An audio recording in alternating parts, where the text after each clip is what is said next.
The war in Iran has pushed global commodity markets into uncertain territory, impacting metals like aluminum. Now, here at Henkel Boats in Berwick, that could mean higher costs for the materials that they rely on. I'm Joshua Moten, your St. Mary Parish reporter, with a look at how this global conflict is impacting local businesses. So far, the biggest impact we can see is our costs are up about 10% since January. So we're up 10%, and we're expecting probably about another 10 to 12. And nobody has a crystal ball, but that's what we're kind of planning for. Heath Huff Power gave me a tour of Henkel Boats in Berwick, explaining the rising cost of aluminum is forcing him to plan carefully. A lot of supply comes from the Middle East.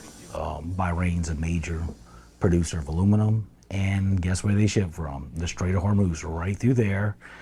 So since then, in talking to our, our wholesale distributors, they see it coming too, but nobody knows what a couple months from here brings. Aluminum pricing isn't just about global supply. Heath says it's set using both the LME index and the Midwest index, and by the time it reaches local manufacturers, shipping cost and other factors can make a big difference. So what you see in the global prices, which is the LME index versus the Midwest index, is very different, because by the time it gets to us, you have shipping and you have a lot of factors that are added in. He tells me in conversations with his metal wholesalers, they estimate a roughly 20% jump in prices total as the conflict in the Middle East continues. It's great if it goes down, it helps us, but if it goes way up, well, we kind of absorb that and you try to win by being efficient. He gave me a first-hand look at that efficiency in action. So what we try to do is we try to hurry up and purchase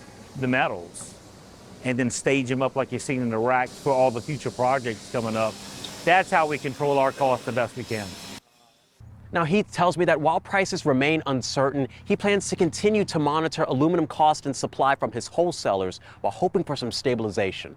Reporting in Berwick, I'm Joshua Moten, your St. Mary Parish reporter with KATC TV3.